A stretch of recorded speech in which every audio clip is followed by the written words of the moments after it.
Maizo, our best attacker for the conference. Good block from Ortiz. Jeng Buli.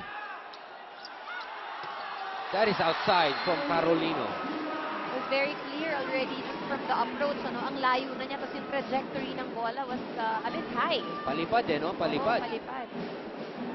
J. Mark's Tuna Grill, the best grilled tuna in town. That's J. Mark's Tuna Grill. Belen. Oh, nice serve from Belen. Banaticla able to set it up to Ortiz. Double quick play. Long ball right there. Dug up by Joy Benito.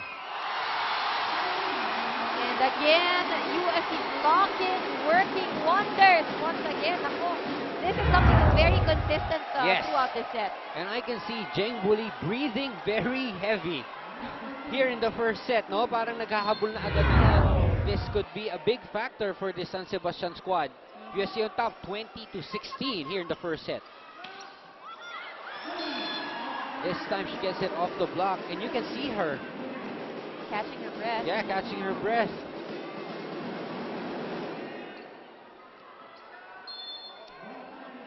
Still a 3-point lead. Nice play to Carolino. Oh! Baze was going for the over ball. That was a mistimed jump from Ging.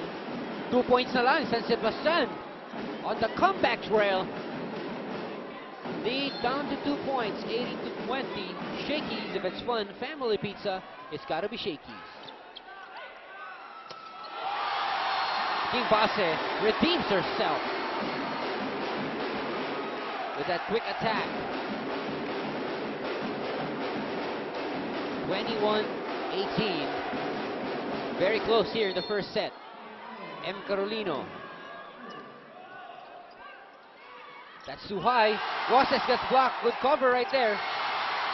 Ooh! Oh! Jeng Buli down on her feet. She got tripped by Suzanne. Coach Roger calling a timeout. USD up by 4. Let's listen to Coach Raj. Ano ba nangyayari sa atin? Ang gulo nyo! Ano ba nangyayari sa atin? Nagkakanya-kanya kayo ng laro sa loob eh. Ano naman ngayon lang tayo lumaban sa championship? Jeng, don't go quickly at once because she cannot set now. No good na setting na, no good na. If you run quickly na and ball go out na, cannot spike na, Jeng. Now wait for the ball na. Ayusin mo yung pagkaset mo. Ang gulo-gulo nyo! Nag-aagawa kayo sa bola. Right set highlights brought to you by PLDT My DSL, and I'm sure we're going to have a lot of these highlights on this game. There you go, M. Carolino connecting off the block.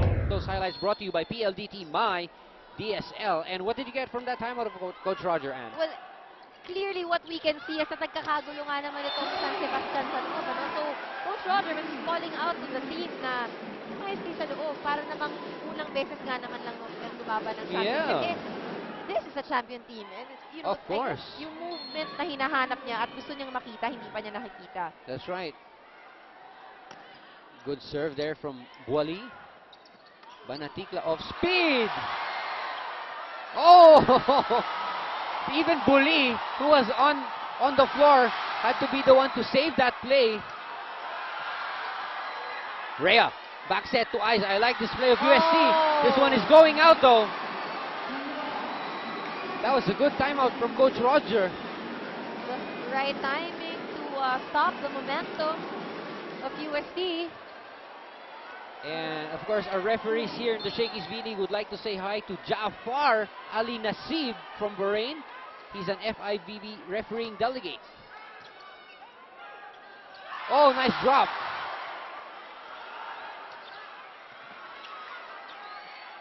They give it to Ging, who drops it. Everybody was staring at the ball, but none of the players of the Sebastian even attempted to get that ball. And it was a high drop. It was a high drop. It wasn't, Mabagal pa nga eh. oh, it wasn't even a power tip. It was a high drop from Ging in the middle. Just like what you said, and no one even took a step closer to approach the ball. Rhea de Maculangan, one of our better servers here in the Shakey's V-League. Good save from M. Ging Balse.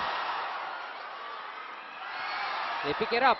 Belen with a set to Joy. What a save from Banaticla. That was an excellent save. Good blocking from UST. You know, I keep on saying it over and over again, but if there's one thing that, you know, I really want to commend UST for, it's their blocking. Ang laki nung nagagawa talaga ng blocking. And with those excellent blocks that Anne has mentioned, UST on the verge of taking set number 1. They are at set point, 24-20. Let's see if San Sebastian can hold on. Carolino, excellent reception. And Banaticla throws away a flyer. Shakey's B-League is streamed live via www.pldtwatchpad.com. San Sebastian needs to play flawless volleyball from now on.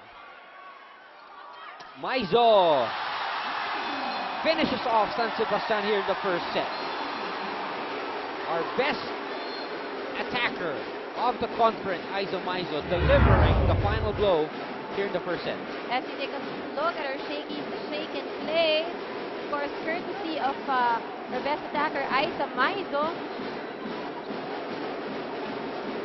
There you have it, UST winning set number 1. Hang on, folks. Don't move. Set number 2 coming your way.